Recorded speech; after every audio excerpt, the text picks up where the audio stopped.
لقد من الله على المؤمنين إذ بعث فيهم رسولا من أنفسهم يتلو عليهم آياته ويزكيهم ويعلمهم الكتاب والحكمة وإن كانوا من قبل لفي ضلال مبين الله سبحانه وتعالى পবিত্র কোরআনের সূরা আলে ইমরানের 164 নম্বর আয়াতে আল্লাহ তাআলা বলছেন, আমি মুমিনদের প্রতি অনেক বড় অনুগ্রহ করেছি, অনেক বড় দয়া করেছি।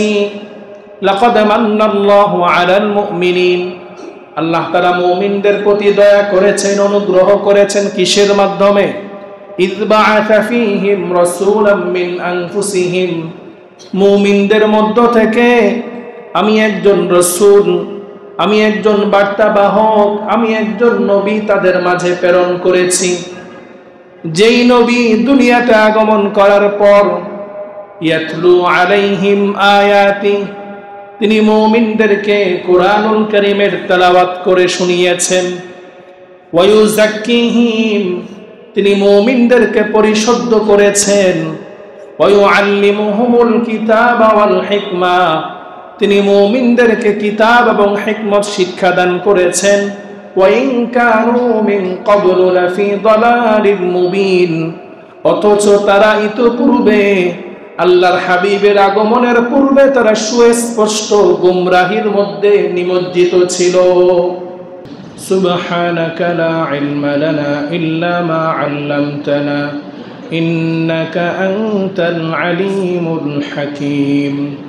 ربي زدني علما رب اشرح لي صدري ويسر لي أمري واحلل عقدة من لساني يفقه قولي اللهم صل على محمد وأنزله المقعد المقرب عندك يوم القيامة اللهم صل على محمد النبي الأمي وعلى آله وسلم تسليما اللهم صل على محمد وعلى آل محمد كما صليت على إبراهيم وعلى آل إبراهيم إنك حميد مجيد اللهم بارك على محمد وعلى آل محمد كما باركت على إبراهيم وعلى آل إبراهيم إنك حميد مجيد الحمد لله ثم الحمد لله معزز مكرم واجب الاحترام সম্মানিত উলামায়ে কিরাম, আমার পরম শ্রদ্ধাভাজন পিতৃতুল্য সম্মানিত মুরব্বিয়ানে কেরাম, সমবয়সী দিন প্রিয় ইসলাম প্রিয় যুবক তরুণ ভাইয়েরা, স্নেহের মাসুম বাচ্চারা, পর্দার আড়াল থেকে শ্রবণরতা আমার দিনদার পর্দানিসীন সম্মানিতা মা ও বোনেরা, দূর দূরান্ত থেকে আগত মুহিব্বিন মুতাআল্লিকিন, সর্বস্তরের মুসল্লিয়ানে কেরাম, আমরা আল্লাহ তাআলার দরবারে শুকরিয়া আদায় করছি যে আল্লাহ সুবহানাহু ওয়া তাআলা আজকের এই পবিত্র জুমাবারে সৈয়দুল আইয়ামে, পৃথিবীর শ্রেষ্ঠতম স্থান আল্লাহ তাআলার ঘর মসজিদে আল্লাহ তাআলা আমাদেরকে আল্লাহ তাআলার মহান হুকুম জুমার সালাত আদায়ের উদ্দেশ্যে আজকের এই মুহূর্ত পর্যন্ত সুস্থ হায়াত, নেক হায়াত দারাজ করে আল্লাহর ঘরে আসার বসার তৌফিক এনায়েত করেছেন। আমরা অন্তরের অন্তঃস্থল থেকে, হৃদয়ের গভীর থেকে উচ্চস্বরে কালিমাত শুকর করছি। সকলেই পড়ি আলহামদুলিল্লাহ। অসংখ্য অগণিত দরুদ এবং সালামের হাদিয়া পেশ করছি দু জাহানের বাদশাহ সরকার দু আলম সৈয়দুল কৌনাইন ওয়াস সাকলাইন আকাইন আমদার তাজদার মদিনা জনাবে মুহাম্মদুর রাসূলুল্লাহ সাল্লাল্লাহু আলাইহি ওয়াসাল্লামের প্রতি। আল্লাহুম্মা সাল্লি আলাইহি আল্লাহুম্মা বারিক আলাইহি। মুহতারাম হাজিরিন, পবিত্র রবিউল আউয়াল মাসের আজকের 4 তারিখ প্রথম জুমা, বৎসরের মধ্যে রবিউল আউয়াল মাস আমাদের জন্য একটি গুরুত্বপূর্ণ মাস। এই মাস আসার সাথে সাথে সকল মুমিন মুসলমান নবী প্রেমিক যারা আছে তাদের অন্তরের মধ্যে নবীর প্রতি, রসুলের প্রতি ভালোবাসা, মুহাব্বত নতুন করে জাগ্রত হয়। তার কারণ হচ্ছে এই মাসেই আল্লাহর হাবিব, দুজাহানের বাদশাহ, সর্বকালের সর্বশ্রেষ্ঠ মহামানব বিশ্বনবী মুহাম্মদুর রাসূলুল্লাহ সাল্লাল্লাহু আলাইহি ওয়াসাল্লামের জন্ম এই মাসেই হয়েছিল। এই মাসেই ইসলামের ঐতিহাসিক হিজরত সংগঠিত হয়েছিল। এই মাসেই আল্লাহর হাবিব ইন্তেকাল করেছিলেন, ওয়াফাত হয়েছিল।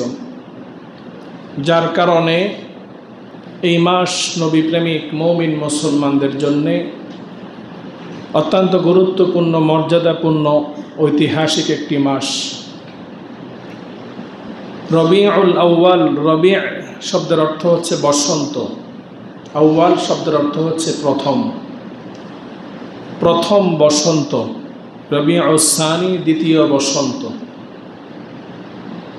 তৎকালীন সময়ে আরবদের বসন্তকাল ছিল এই রবিউল আউয়াল এবং রবিউল সানি দুই মাসে, তাই এটিকে এই নামে নামকরণ করা হয়েছে।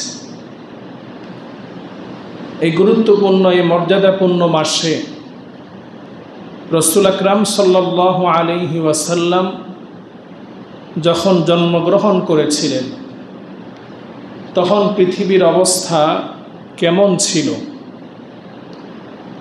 তখনকার সময়কে ইতিহাসের পাতায় আইয়ামে জাহিলিয়া বলা হয়। আইয়ামে জাহিলিয়ার অর্থ হচ্ছে যেই সময়টাকে অন্ধকার যুগ, মূর্খতার যুগ বলা হয়। ওই সময় কুফর, শিরিক, জুলুম, নির্যাতন, অন্যায়, অত্যাচার, পাপাচারের অন্ধকার দিয়ে গোটা সমাজ ভরপুর হয়ে গিয়েছিল। মূর্খতার কারণে, মানুষের মধ্যে ইলমে ওয়াহি না থাকার কারণে, আসমানি ইলমের জ্ঞান না থাকার কারণে সমাজের মধ্যে অশ্লীলতা, বেহাইয়াপনা, মারামারি, খুনাখুনি, একে অপরের অধিকার হনন ইত্যাদি দিয়ে ভরপুর হয়ে গিয়েছে। ঠিক সেই বর্বরতার যুগে আইয়ামে জাহিলিয়াতে পৃথিবীর মধ্যে সবচাইতে সম্মানিত, শ্রেষ্ঠ মানুষ হিসাবে তারা ইতিহাসের পাতায় তারা ভূষিত হয়েছে। যেই যুগটাকে বলা হতো আইয়ামে জাহিলিয়া, বর্বরতার যুগ, আল্লাহ রসুলের আগমনের পরে সেই একই মানুষগুলোর একই সময়ের এতটা পরিবর্তন হলো, সেই যুগকে বলা হয় ইতিহাসের পাতায় সোনালী যুগ, পৃথিবীর মধ্যে সর্বশ্রেষ্ঠ যুগ। সুবহানাল্লাহ। রাসূল আকরাম সাল্লাল্লাহু আলাইহি ওয়াসাল্লাম যখন পৃথিবীতে আগমন করেন, সেই আইয়ামে জাহিলিয়ার একটি বিবরণ, সংক্ষিপ্ত একটি বিবরণ সিরাতে ইবনে হিশামের মধ্যে এসেছে। আল্লাহ রসুলের জলিলুল কদর সাহাবী হযরত জাফর তাইয়ার রাদিয়াল্লাহু আনহু তার জবান থেকে মক্কায় যখন মুসলমানরা ইসলামের কাজ করতে গিয়ে কাফেরদের বাধার সম্মুখীন হচ্ছিলেন, ইসলামের কাজ করার কারণে বিভিন্ন জুলুম, নির্যাতন, নিপীড়ন তাদের উপর চালাচ্ছিল মক্কার কাফেররা। মক্কার কাফেরদের জুলুম, নির্যাতন সইতে না পেরে আল্লাহর হুকুমে সর্বপ্রথম ইসলামের ইতিহাসে যে হিজরতের সিদ্ধান্ত হয় হযরত জাফর তাইয়ার রাদিয়াল্লাহু আনহুর নেতৃত্বে মুসলমানদের একদল মুহাজির তারা মক্কা থেকে হাবশায় হিজরত গ্রহণ করেছিলেন। মক্কা থেকে যখন তারা হাবশায় আশ্রয় গ্রহণ করলেন, মক্কার কাফেরদের কাছে যখন এই মেসেজ পৌঁছে গেল যে মুসলমানরা হাবশায় গিয়ে আশ্রয় গ্রহণ করেছে, তারা এতটাই নিকৃষ্ট ছিল, নিজের দেশ থেকে তাদেরকে বিতাড়িত করে অন্য আরেকটি দেশে আশ্রয় গ্রহণ করেছে, সেটাও তারা মানতে পারেনি। তারা সেই দেশে তাদের প্রতিনিধি পাঠিয়ে ওই দেশের যে বাদশা ছিল নাজ্জাশী, তার কাছে তারা বিচার দিল যে আমাদের দেশ থেকে পলায়ন করে বিদ্রোহী, দেশদ্রোহী, ধর্মত্যাগী কিছু মানুষ আপনার দেশে আশ্রয় গ্রহণ করেছে, আপনি তাদেরকে আপনার দেশ থেকে বের করে আমাদের কাছে ফিরিয়ে দেন। নাজ্জাশী শুধুমাত্র এক পক্ষের কথা শুনে তিনি রায় দেননি। তিনি বিচক্ষণ, বুদ্ধিমান একজন বাদশা ছিলেন। তিনি মুসলমানদের, মুহাজিরদের যে নেতা হযরত জাফর তাইয়ার রাদিয়াল্লাহু আনহুকে ডাকলেন, আজ আপনার দেশে, আপনার এলাকায় আশ্রয় গ্রহণ করেছে। আমরা এমন একটা সময় ছিল যেই সময় আমরা অজ্ঞতার যুগে ছিলাম, বর্বরতার যুগে ছিলাম। আইয়ুহাল মালিক কুন্না কওমান আহলা জাহিলিয়া। একটা সময় ছিল যখন আমরা ঈমান, ইসলাম বলতে কিছু বুঝতাম না।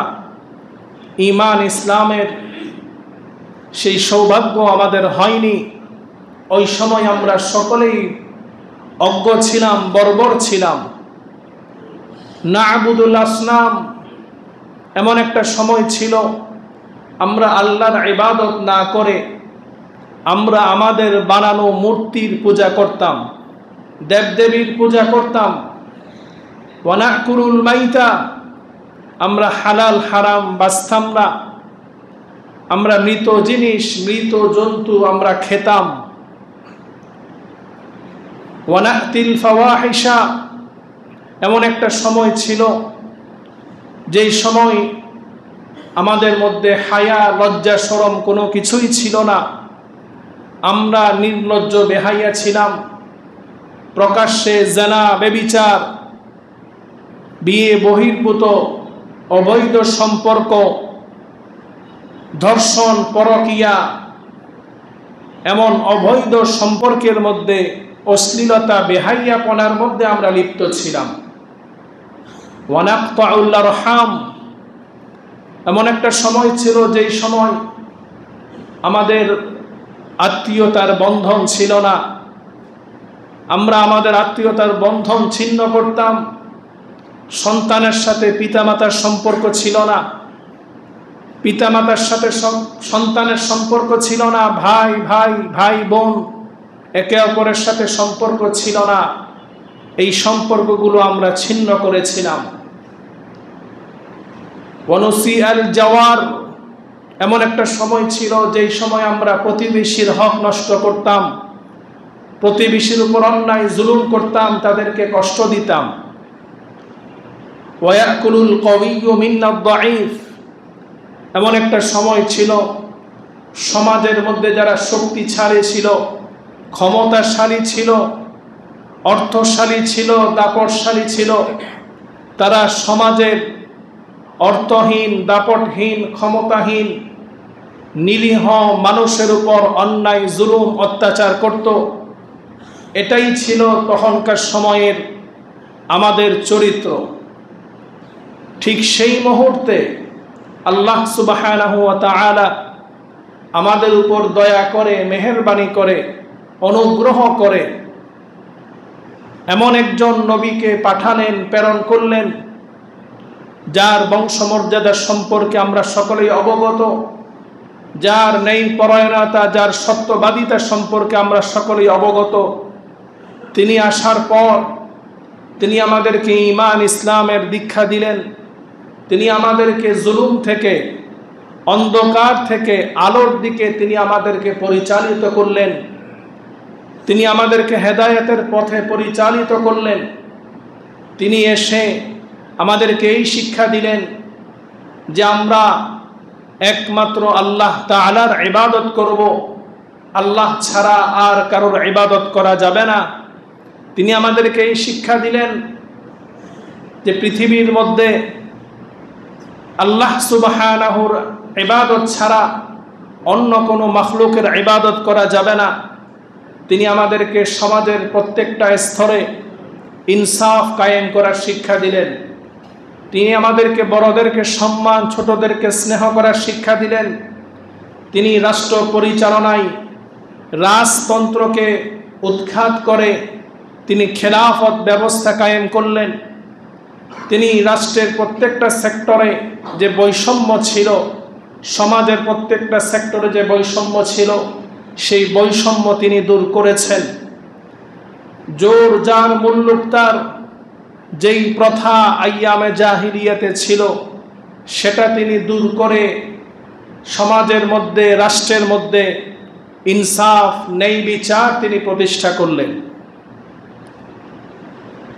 সেই নবী করিম সাল্লাল্লাহু আলাইহি ওয়াসাল্লামের সেই অনুসরণ, আনুগত্য করে আমরা আমাদের বাপদাদার ধর্ম ত্যাগ করে আমরা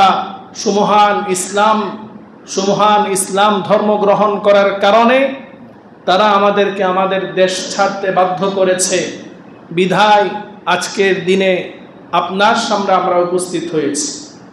সেই দিন বাদশাহ নাজ্জাশী তার কথায় এতটাই মুগ্ধ হয়েছিলেন, তিনি মক্কার কাফেরদেরকে বলেছিলেন যে এরা আমার দেশের মেহমান, তাদের নিরাপত্তার দায়িত্ব আমার, তোমাদের হাতে কখনো আমি তাকে ছেড়ে দিব না।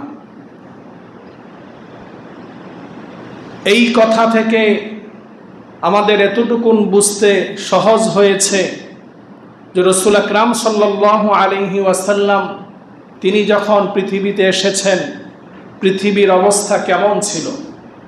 আল্লাহ তাআলা পৃথিবীবাসীর প্রতি, আমাদের নবীর আগমনকে, আমাদের নবীর প্রেরণকে আমাদের জন্য আল্লাহ তাআলার পক্ষ থেকে অন্যতম শ্রেষ্ঠতম আল্লাহ তাআলার দয়া এবং অনুগ্রহ ছিল।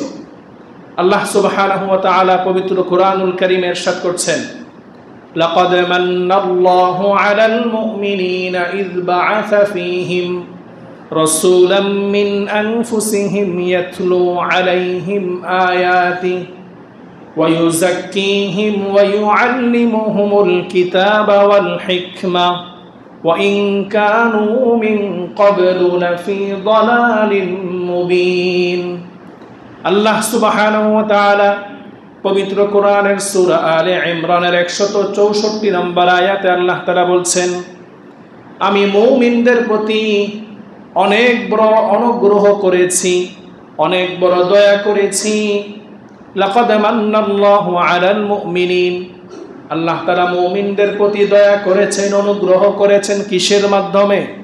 ইয বা'আসা ফীহিম রাসূলাম মিন আনফুসিহিম, মুমিনদের মধ্য থেকে আমি একজন রাসূল, আমি একজন বার্তাবাহক, আমি একজন নবী তাদের মাঝে প্রেরণ করেছি।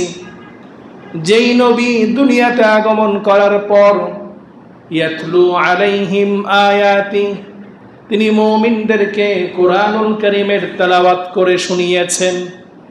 ওয়া ইউযাক্কিহিম, তিনি মুমিনদেরকে পরিশুদ্ধ করেছেন। ওয়া ইউআল্লিমুহুমুল কিতাবা ওয়াল হিকমা, তিনি মুমিনদেরকে কিতাব এবং হিকমত শিক্ষা দান করেছেন। ওয়া ইন কানু মিন ক্বাবলু লাফি দালালিম মুবিন, অথচ তারা ইতোপূর্বে আল্লাহর হাবিবের আগমনের পূর্বে তারা সুস্পষ্ট গুমরাহির মধ্যে নিমজ্জিত ছিল। আল্লাহ সুবহানাহু ওয়া তাআলা আল্লাহর হাবিবকে দুনিয়াতে প্রেরণ করার মাধ্যমে আমাদের প্রতি সবচেয়ে বড় অনুগ্রহ করেছেন, দয়া করেছেন। আল্লাহ তাআলার দয়া, আল্লাহ তাআলার সেই অনুগ্রহ এই রবিউল আউয়াল মাসেই হয়েছিল। আল্লাহর হাবিবের আগমন এই রবিউল আউয়াল মাসে ঘটেছিল। রাসূল আকরাম সাল্লাল্লাহু আলাইহি ওয়াসাল্লাম দুনিয়াতে আসার পর সমাজ থেকে, রাষ্ট্র থেকে সকল অন্ধকার দূর করে ইসলামের আলো তিনি প্রতিষ্ঠা করেছেন। রাসূল আকরাম সাল্লাল্লাহু আলাইহি ওয়াসাল্লামের হাতে গড়া সাহাবাই কেরাম, যেই মানুষগুলো দুনিয়াতে থাকা অবস্থায় জান্নাতের সুসংবাদ পেয়েছে, যেই মানুষগুলোর যুগকে সোনালী যুগ বলা হয়, খায়রুল কুরুনি করনি সুম্মাল্লাযীনা ইয়ালুনাহুম সুম্মাল্লাযীনা ইয়ালুনাহুম। আল্লাহ রাসূল বলেন, পৃথিবীর মধ্যে সর্বশ্রেষ্ঠ যুগ হলো আমার যুগ। যতদিন আমি পৃথিবীতে ছিলাম আমার সময় হচ্ছে দুনিয়ার মধ্যে সবচাইতে শ্রেষ্ঠ সময়। তারপর হলো আমার সাহাবাই কেরামের সময়, তারপর হচ্ছে তাবিঈনদের সময়।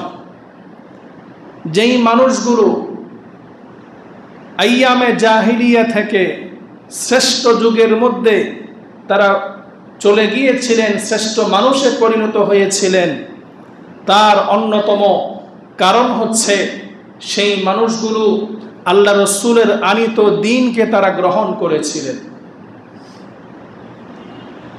বর্তমান সময়ে যেমনিভাবে রবিউল আউয়াল মাস আসলে আল্লাহ রসুলের মিলাদ নিয়ে, সিরাত নিয়ে যে আলোচনা হয়, অনুষ্ঠান হয়, সভা, সেমিনার, ওয়াজ, মাহফিল ইত্যাদি হয়, যেমনিভাবে বর্তমান সময়ে বিভিন্ন মিডিয়ায় আল্লাহ রসুলের মিলাদ নিয়ে, সিরাত নিয়ে বিভিন্ন লেখালেখি হচ্ছে, অনুষ্ঠান হচ্ছে, প্রিন্ট মিডিয়ায়, ইলেকট্রনিক মিডিয়ায়। তখনকার সময়ে এত ওয়াজ, মাহফিল, সভা, সেমিনার এগুলো তেমন ছিল না। তখনকার সময়ে এত মিডিয়াও ছিল না। কিন্তু তখনকার মানুষগুলো শ্রেষ্ঠ মানুষ কেন হলো? তখনকার মানুষগুলো দুনিয়াতে থাকা অবস্থায় জান্নাতের সুসংবাদ কেন পেল? তার কারণ হচ্ছে তারা আল্লাহ রসুলের আনিত দ্বীনকে, ইসলামকে তারা তাদের ব্যক্তি জীবন থেকে শুরু করে সামাজিক জীবন, রাষ্ট্রীয় জীবন, আন্তর্জাতিক জীবন, প্রত্যেকটি ক্ষেত্রে তারা ইসলামকে তারা গ্রহণ করেছে, ইসলামকে তারা বাস্তবায়ন করেছে। আর আমরা বর্তমান সময়ে এত ওয়াজ, নসিহত, এত কিছুর পরেও আমরা কেন সেই বড় বড় যুগ আইয়ামে জাহিলিয়ার যুগের দিকে ফিরে যাচ্ছি? বর্তমানে আমাদের কাজ কর্ম আমরা যদি ফলো করি, দিন দিন মনে হচ্ছে যে আমরা পুনরায় আইয়ামে জাহিলিয়ার দিকেই ফিরে যাচ্ছি। তার কারণ হচ্ছে রাসূল আকরাম সাল্লাল্লাহু আলাইহি ওয়াসাল্লাম ১৫০০ বছর আগে ভবিষ্যৎবাণী করেছেন, ইয়াতি আলান নাসি জামান লা ইয়াবকা মিনাল ইসলামি ইল্লা ইসমু ওয়া লা ইয়াবকা মিনাল কুরআনি ইল্লা রাসমু। আল্লাহ রসুল বলেছেন যে এমন একটা সময় আসবে যেই সময় শুধুমাত্র ইসলামের নাম থাকবে, মুসলমানের নাম থাকবে, কাজের মধ্যে ইসলাম থাকবে না, আমলের মধ্যে ইসলাম থাকবে না, তার ব্যক্তি জীবনে ইসলাম থাকবে না, তার দেহের মধ্যে ইসলাম থাকবে না, তার পরিবারের মধ্যে ইসলাম থাকবে না, তার রাজনীতির মধ্যে ইসলাম থাকবে না, তার ব্যবসার মধ্যে, চাকরির মধ্যে ইসলাম থাকবে না। ইসলাম শুধুমাত্র কাগজে কলমে মুখে থাকবে, বাস্তবিক অর্থে প্রত্যেকটা কর্ম থেকে, কাজ থেকে ইসলাম উঠে যাবে। সেই সময়ের কথা আল্লাহ রসুল বলেছেন, যেটা বর্তমান সময়ের সাথে আমাদের সাথে মিলে যাচ্ছে।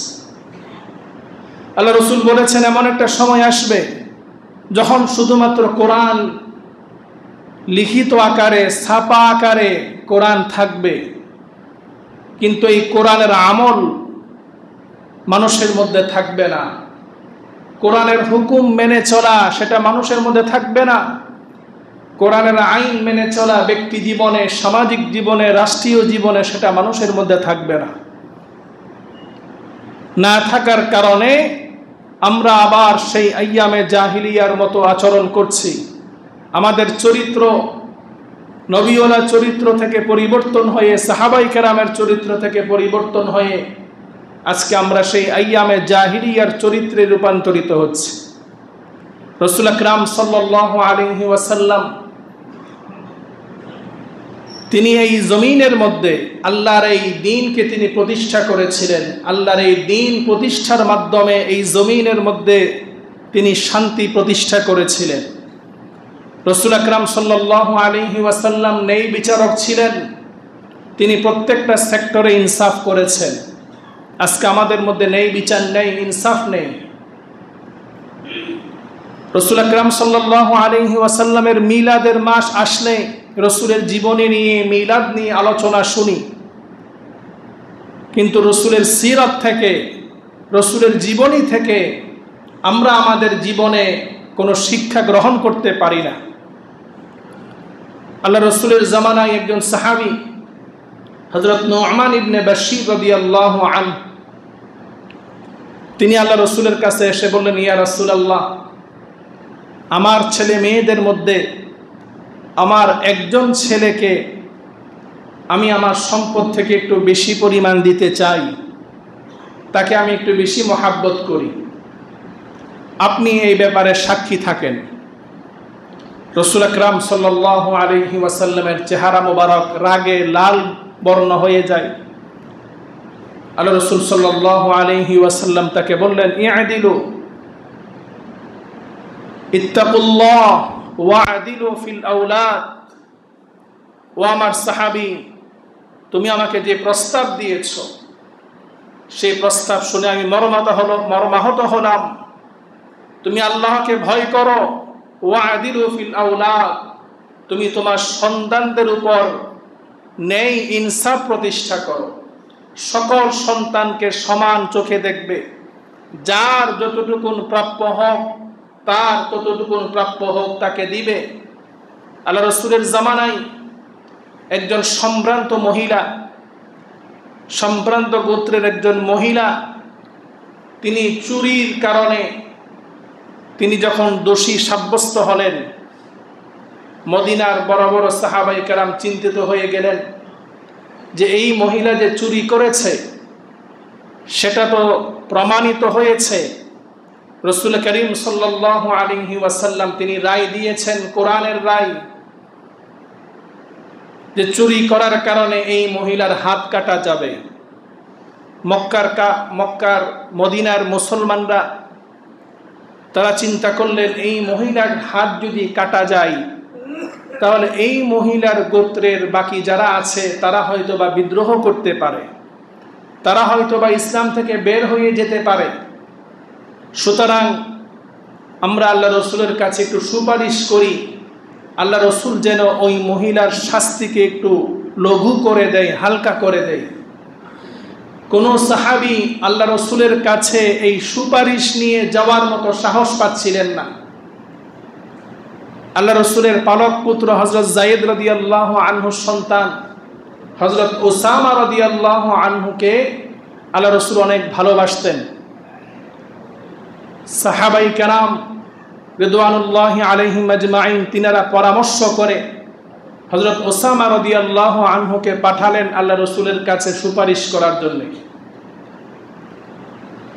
যাকে আল্লাহ রসুল সবচাইতে বেশি ভালোবাসতেন তিনি রাসূল করিম সাল্লাল্লাহু আলাইহি ওয়াসাল্লামের কাছে গিয়ে তিনি সুপারিশ করলেন, ইয়া রাসূলুল্লাহ, যেই মহিলার হাত কাটার রায় আপনি দিয়েছেন, কোরআনের আইন অনুযায়ী যার হাত কাটার রায় আপনি দিয়েছেন, এই মহিলা তো সমাজের মধ্যে পাওয়ারফুল মহিলা, সম্ভ্রান্তশালী, সম্পদশালী, ক্ষমতাশালী মহিলা, তার হাত কাটার রায় যদি আপনি বহাল রাখেন, সত্যি সত্যি যদি তার হাত কাটা হয় তাহলে হতে পারে সমাজের মধ্যে তার বংশের, তার গোত্রের, তার দলের যারা আছে তারা বিদ্রোহ করতে পারে। আপনি যদি তার এই শাস্তিকে হালকা করে দেন, লঘু করে দেন, তাহলে হয়তোবা এই সমস্যার সম্মুখীন হতে নাও পারি।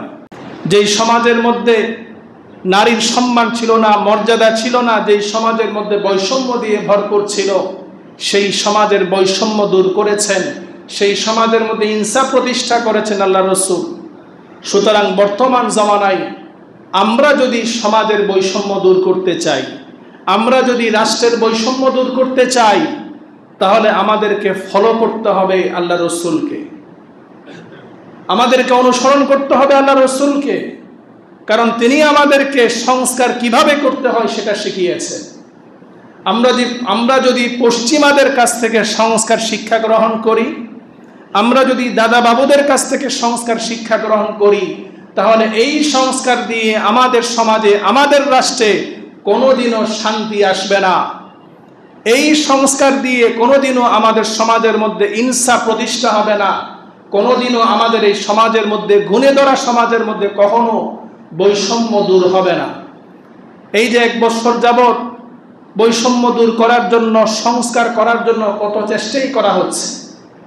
আজকে যদি আল্লাহ রসুলের অনুসরণ করা হতো, এই কোরআন অনুযায়ী আইন বাস্তবায়ন করা হতো, তাহলে এই সমাজের মধ্যে যত অন্যায়, যত জুলুম, যত অত্যাচার, সব কিছু চিরতরে বন্ধ হয়ে যেত। আজকে দেশের মধ্যে যত বড় বড় চোর বাটপার আছে, আজকে যদি কোরআনের আইন অনুযায়ী সেই চোরদের হাত কেটে দেওয়া হতো, তাহলে সমাজের মধ্যে আজকে বড় বড় চোররা কোনোদিন আর চুরি করার সাহস পেত না। আজকে যারা নারীকে ধর্ষণ করছে, তাদেরকে যদি কোরআনের আইন অনুযায়ী পাথর মেরে হত্যা করা হতো, তাহলে আমাদের দেশের মধ্যে আর কেউ ধর্ষণ করার সাহস পেত না। আল্লাহ তাআলা আমাদের সকলকে এই পবিত্র মাহে রবিউল আউয়াল মাসে আল্লাহ রসুলের আনিত দিন, আল্লাহ রসুলের আদর্শ আমরা আমাদের ব্যক্তি জীবন, সামাজিক জীবন, পারিবারিক জীবন, রাষ্ট্রীয় জীবন, প্রত্যেকটা জীবনের জন্য আমরা অনুসরণ করতে পারি, বাস্তবায়ন করতে পারি। আল্লাহ তাআলা আমাদের সকলকে তৌফিক দান করুক। ওয়া আখিরু দাওয়ানা আলহামদুলিল্লাহি রাব্বিল আলামিন।